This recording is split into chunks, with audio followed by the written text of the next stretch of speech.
देखिए बहुत सारी बातें बोलने को थी, माननीय लेकिन सदस्य आपने सब असादुद्दीन ओवैसी जी। Thank you, Madam.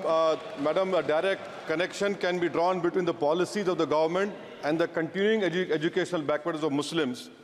In both higher education and schooling, Muslims want to get formal education, but because of government apathy and negligence, Muslims drop out of the education system is sooner than children of any other community.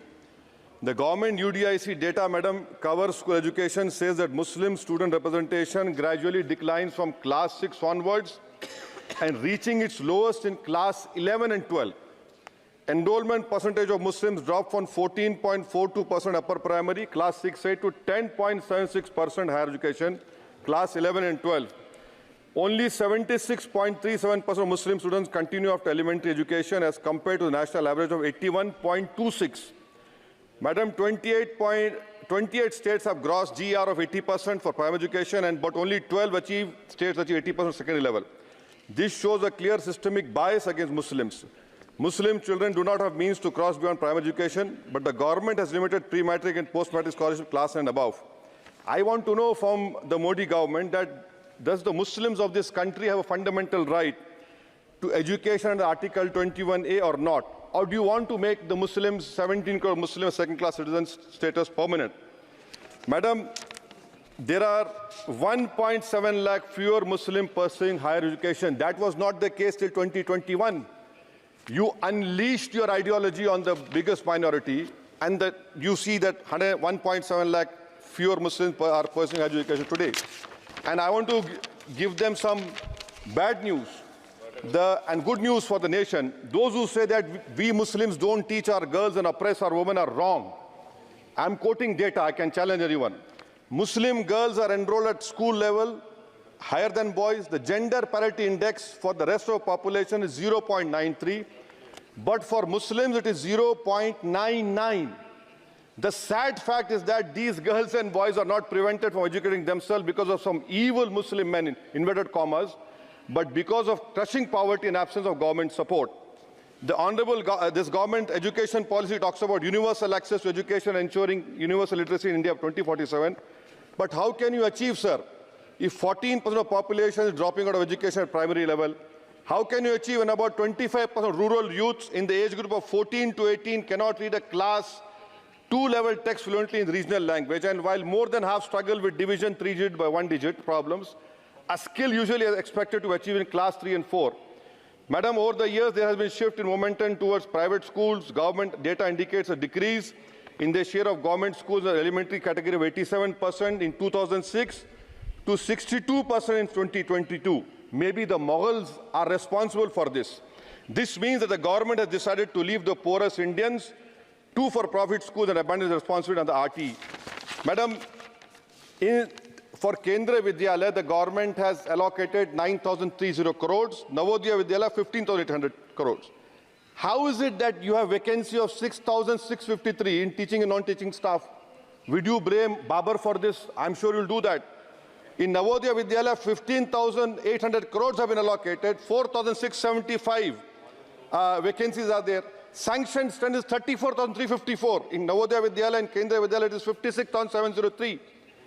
You have passed a law 5 months ago about cheating, malpractices, but you are so great in implementing. It took you 5 months. Maybe you are waiting for the NEET paper to leak. That is what I can say. And I'll show the classic example of favoritism, madam, over here. Jamia Millia Islamia is allocated 3 lakh per student, Aligarh 3.9 lakh per student, and BHU gets 6.15 lakh per student. Why this favoritism?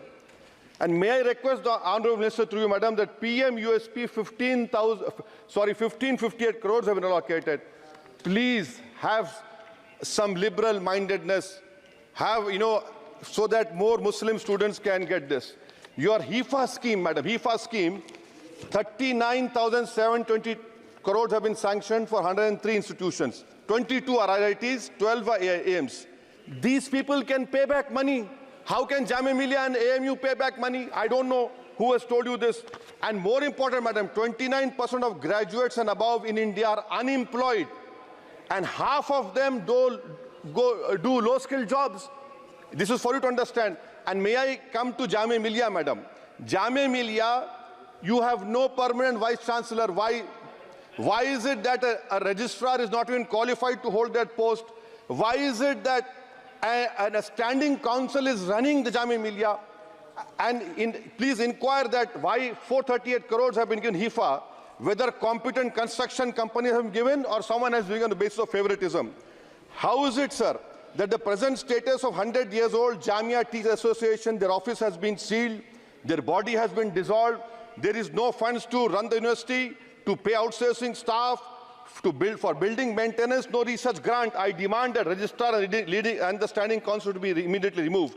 Now, coming to Aligarh Muslim University, there are 1,400 2 minutes.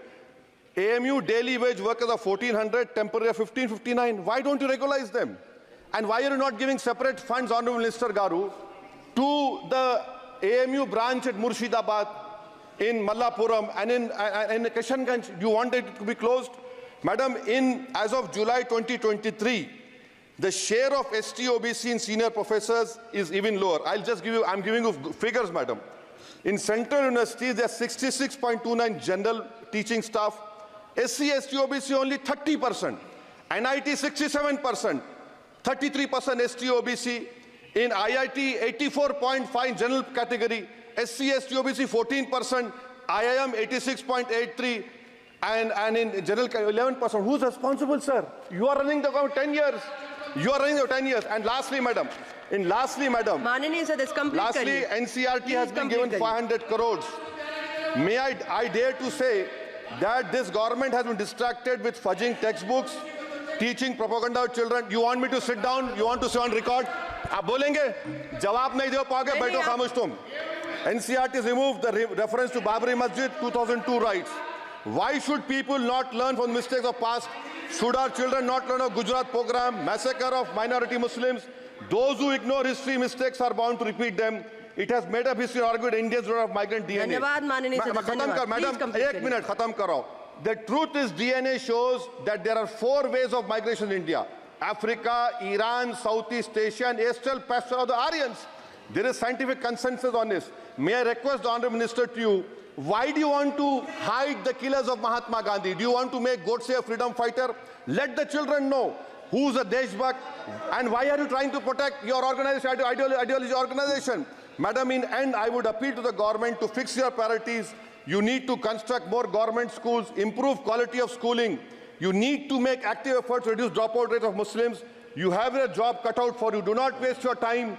Do not use school textbooks as battleground for petty ideological quarrels. The future of our children depends on quality of education. May I request the Honourable Minister, concentrate on 14% Muslims. You have the highest dropout rate. This nation, we want it to become Viksit Bharat. But if you keep on unleashing the ideology of hatred, we cannot become Viksit Bharat. Thank you, madam.